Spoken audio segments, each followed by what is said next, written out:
Hey, Fanboy Nation. This is your pal Daffy Duck, and you're watching. We're watching You're watching Fanboy. Fanboy, fanboy, etc. Fanboy Nation.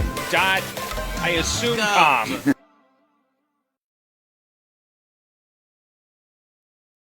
This morning, I'm speaking with a woman who stars in probably the ultimate MMA movie that's coming out right now about, well, she'll have to tell you yourself. American Brit, Sarah T. Cohen, how are you today? Very good, thank you. How are you? I'm wonderful. I can't complain too much. I mean, HellKat is right up my alley. It's a movie about MMA. You know, I love combat sports. And then you mix in some demonology and fighting for your soul, and all of a sudden you got a movie. Exactly. Classic, right? You know, I mean, that's the new trend. You know, we got not only fight our enemies, fight our demons, you know, find redemption, save our children, all the usual stuff. Yeah, exactly. So before we get into all of this, you're probably one of the busiest women right now in film because you have 6 movies coming out just in 2021. Yeah. You know, so let's go with it real quick. HellKat, Devil's Jin, Ratborn, The Gardener, Jurassic Island, Unhinged Retribution, Distant Teardrop. You were in Witches, you were in Younger, Bad Nun. When do you find time to sleep and not scare yourself to death with your work? A great question. Do you know what's funny? So a lot of the films I've been doing recently, the shoot time for those are so short. Like with the majority of the films I've done within the last year, none of the films have taken more than 10 days to shoot. So as many films as there are, there's actually surprisingly a decent amount of downtime as well. So you're going like old school Hollywood where they used to crank out a movie a week. Literally, right? It's so fun. It forces you to be on your A game because you're lucky if you get more than one take. But it's fun. Makes sense. Okay, I have to ask you this. Since you're half British, half American, which one's your real accent? My English accent's my real one. But I'd say 90% of the movies I do are American. Like even when I was living in the US, it was American most of the time.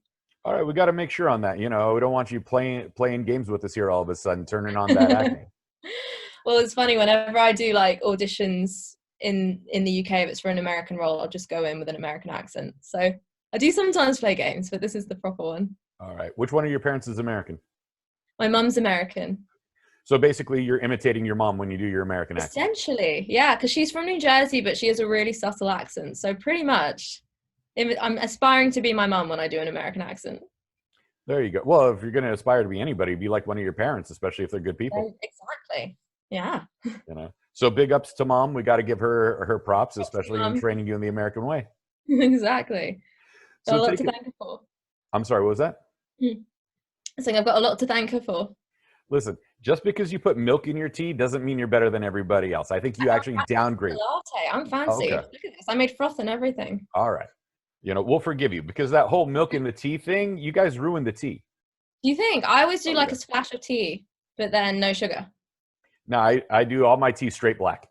Ah, really? I do that with coffee a lot, but mixing it up today.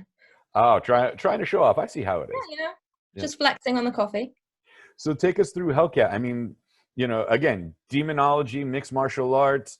It's a fight for your soul and everything else that's going on with it. How did this role come about? And then take us through your martial arts training for the film. For sure. So this was Proportion Productions who produced this film, and I'd worked with them on I'm trying to think, I forget the amount I'd done before, but I think I'd worked with them on 4-ish films before filming HellKat.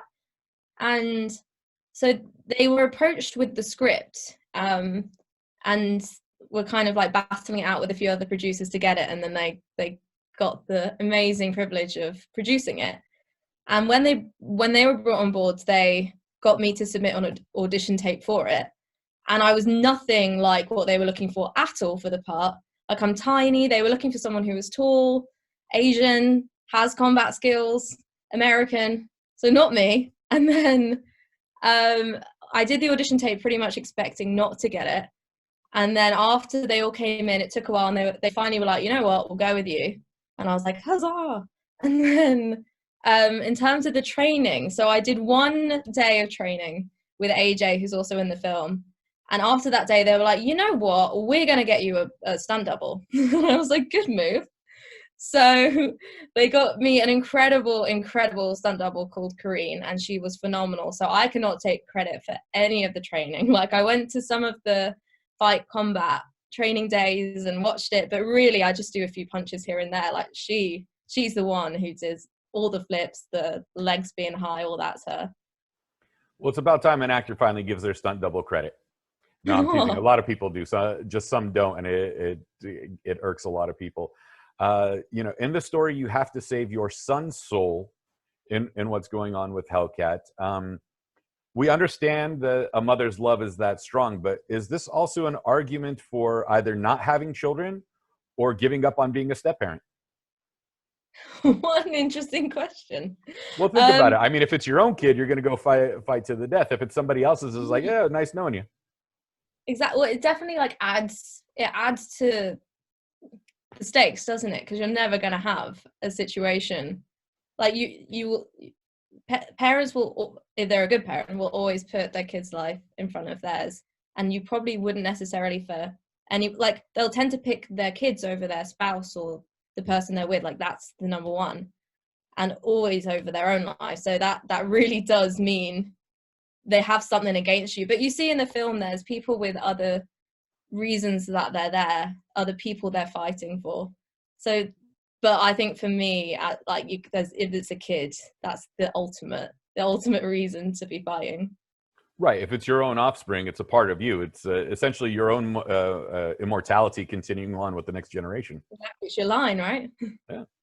You know, I think a lot of people forget about that aspect of it, but that's a nice little layer to the story. You know, this is kind of like a balls to the wall, crazy, you know, film. I don't want to give too much away. That's the problem, because I'm like, oh, I can talk about this. No, I can't talk about that. Oh, that's in the second act. Oh, that's I literally, like, because there's a lot of back and forth as well. And I had an interview the other day, and I was literally like, I'm forgetting what's spoilers and what's not, and I feel like I can't talk about anything. Right. That's why I don't like to go past like the first quarter of the film. So if it's a 90-minute film, I don't like going past like the first 25 minutes. Well, that's almost 1/3. You know, some math person's going to crawl up my keister on that. No. But you know, you have this film here. The character herself is, you know, an MMA fighter. I mean, has there anything that attracted you to combat sports at this point now? Like, you know, Conor McGregor is fighting this coming weekend. You know, he's an Irishman. He's the biggest mouth in MMA and selling tickets. You know, he's not that far from where you grew up over in England. Exactly. I'm going to be the next Conor. What's that? I'll be the next Conor. Hopefully you're a lot nicer. No, Conor's a nice guy, but, you know, he definitely has that pro wrestling swagger. Let's hope you don't go into that. Yeah. But to your question, yeah, I definitely. So I always shied away from watching. I would watch action films and things like that, but I would shy away from watching actual like wrestling or MMA or things on TV, because there was so much blood and violence, and I was like, ah. But then when I was training for this, I started watching, and this is awful because I can't remember her name, but I was recommended a bunch of different fighters to watch, and there was one in particular, and I wish I could remember her name, but there was so much skill. Watching them training, watching what they're doing, the precision, how they have to change it up every time, I really did start to gain a real appreciation for the sport and how they work. Well, female fighters are a lot more savage than the male fighters. I think the difference between men and women is that we can end the rivalry either on the mat or in the cage or the pitch, to use one of your soccer terms, you know, the field. But I think you women hold a grudge far longer. And it's like, you know, not only are you going there to beat her up because she said something about you, but 10 years from now, you're still going to continue that rivalry. I think there's a lot of pride as well. It's like, you don't want to lose. So if you've lost to them once before, it's like never again. Your stunt double, remind me her name one more time, please. Katrina Holt. Yeah. Katrina Holt. Congratulations to Katrina. When were you on set watching some of the stuff that she does? Because again, she has to fight a demon in this film. And who was the one in the demon costume? Because you have to sit there and not only, you know, create a choreographed fight scene, but you have to wear this demonic outfit on top of it. So who was that person in that costume so we can give them their props? Yeah, there were a few different ones. So like, I was the only one in the entire film who had a stunt double. Every single other actor did their own stunts fully. There were a lot of phenomenal stunt actors in this film. And so there were a few ones. There was Michael Horde, he's got the big beard and the wolf kind of looking one. And he actually choreographed all of the fighting, but he also was in it. And then there was John Calloway, who's kind of it had like, I don't know how to describe it. There's so many different ones. Because also the mask started falling off at one point, so it was kind of like very entertaining, but he's incredible. And then there was obviously Kareem was doing my ones. AJ was the pig one, but he was also one of the characters in the film. So there was a lot of like doubling up. HellKat did his own ones. He was one of the, like, not the demons, and the prosthetics. I have to give props to the prosthetics team as well, because we filmed this film in 7 days, 8 days, and these quality type prosthetics take hours upon hours to make look good, and they did it within like half an hour, like insanely fast turnaround, getting things on and off people. Like, it was incredible to watch, and I was there on the sidelines watching the fights, like, this is the coolest thing ever. And like, thank you guys for giving me a show. So you got the ultimate ringside seat in all of this. Exactly. All right, so we're gonna have to ask this question, since you have a proper English father and a New Jersey mother. How do you sit there and tell them, by the way, I got a role in this movie that I'm going to be an MMA fighter fighting demons? They are so amused by all the films, because I've been doing a lot of horror lately as well. And like, especially when you don't have a title for the film yet, it's just like you have an associated. So I'll be like, oh yeah, the nun one, the rat one, and to me it's normal, because it's just the way you talk about these things. And then they just start giggling, and they're like, with the which one? So with this one, I was like, the MMA one. So they were so used to it by this point, but they really, really like this one. This is actually their favorite one that I've done so far that they've seen. So that they have like special props for this one, which is nice. Well, that's fantastic. And now let me guess, your dad's like a dentist or something? No, but they're both computer programmers. My mom, dad, and sister are all computer programmers. Okay, so how does your family go into computer programming and then you go into the arts? It's, you know, like, are you the adopted one? Are you the black sheep? Or So it's actually funny, because I was always going to do acting for fun. But when I was deciding what to do for university, I was like, I'm a practical person. I need to make a living. I know acting's not reliable. So I was going to go into law. And my parent, it was my mum and dad who were like, you really enjoy acting. This is a one time in your life. You can try it and see if it works. And if it doesn't, you can always go into law. So I was like, all right. So I applied to one school for acting. And I was like, if I get in here, I'll do it. And if not, I'll just always do it for fun and have it on the side. And then luckily I got into NYU for acting. And that was it. So it was really my parents who were like, do what you love and see if it works. And it did. So you went from barrister to banshee in one of the worst acting schools in the entire United States. Exactly. There you go. I'll tell you. No, I kid. NYU is a fantastic university. I just have one problem with NYU. There's no centralized campus. Yes, it's all over the place, isn't it? Yeah. That was I had applied to NYU for my bachelor's degree. And then the blizzard hit when we were touring the campus. And I said, okay, where's the centralized campus? And they're like, there isn't one. So it's all across the city. I was like, I'm not taking a subway or a bus or whatever between classes and freeze to death in the winter. I'll stay here in California. That's literally what, because also my first year at NYU, it was when there was the snowstorms every week. There wasn't a week without a snowstorm for months and months. And they don't shut, like in England, you get an inch of snow. They shut things down. In the US, like you get 7 feet of snow and they're like, no, you're still going to school. See, I live in California. So if we get a puddle of rain, then the world stops. Kind of like England. Well, actually not the rain, but the snow. No. We have like a little puddle. There's a drizzle, car accidents happening all over the place because people don't know how to drive. You know, it's like overcast and they've lost their minds. It does make a difference. Yeah. With everything that's coming out, I know HellKat comes out February 2nd in the United States.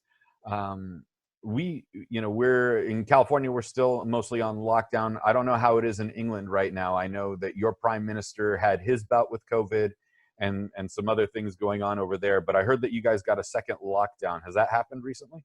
This is, I think, technically now our third lockdown. We're in a full national lockdown, and have been since, I think, just after New Year's, maybe the beginning of this month. So initially, I'm actually at my parents' house now. I just had initially come back for the holidays, and then the lockdown happened, so I'll be going back to London next month. But we are, at the moment, in full national lockdown.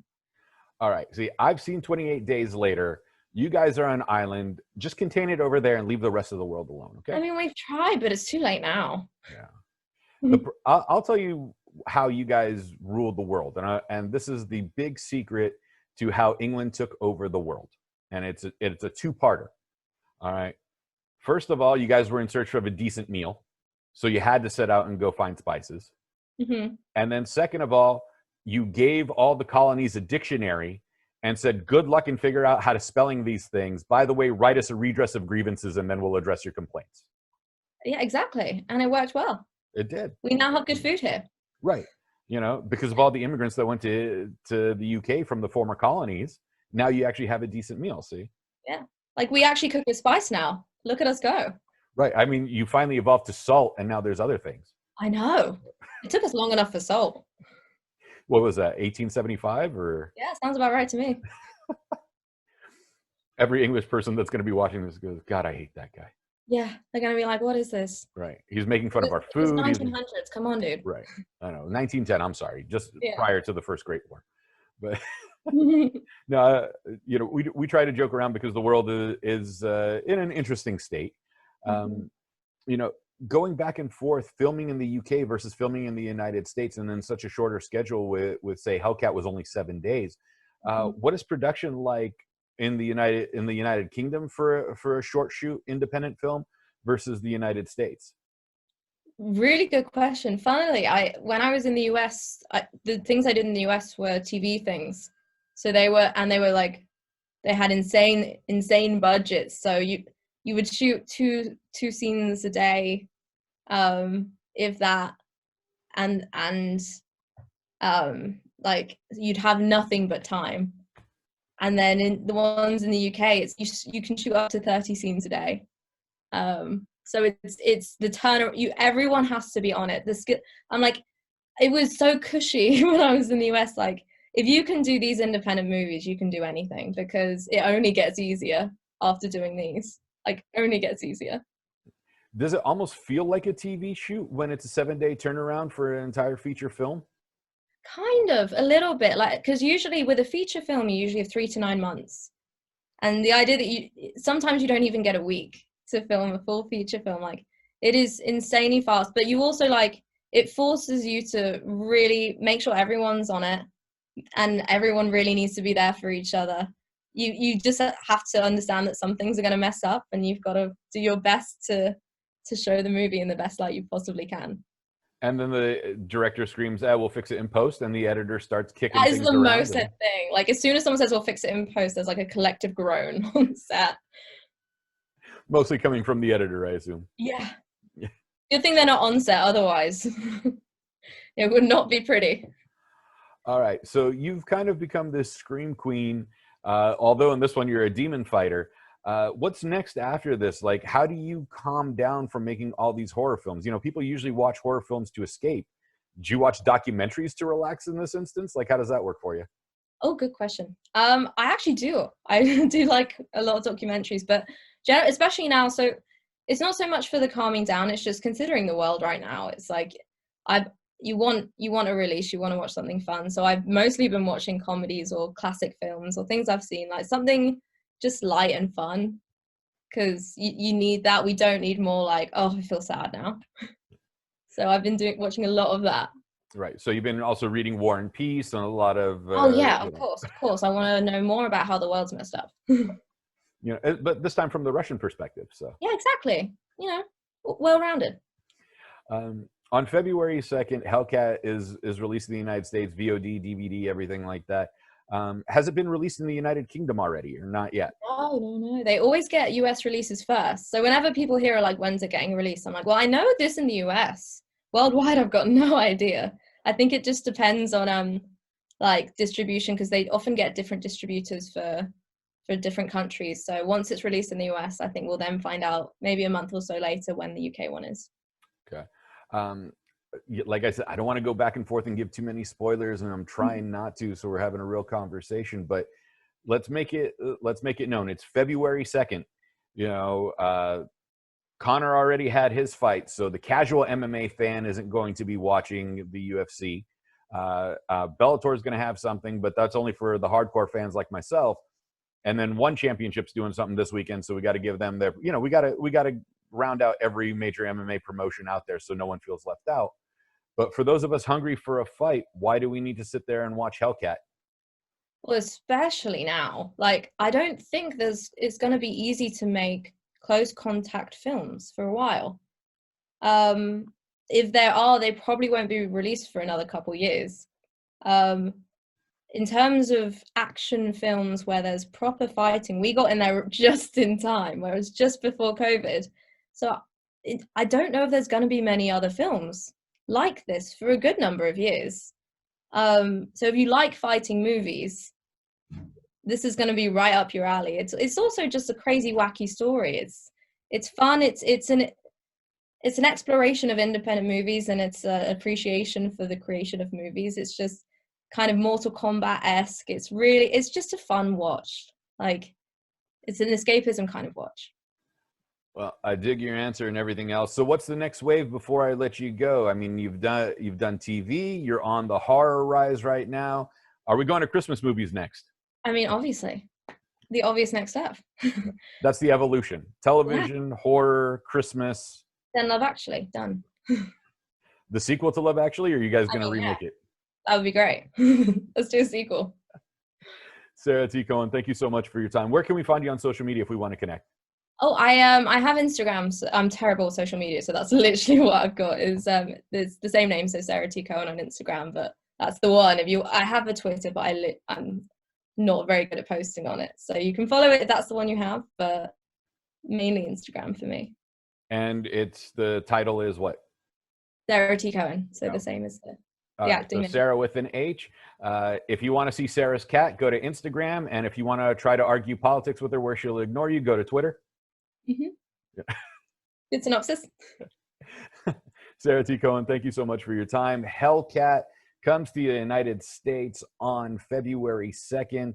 It's a fun ride. I wish I could tell you more, but there's just too much to give away. I greatly appreciate your time. My pleasure. Thank you so much. This was so fun.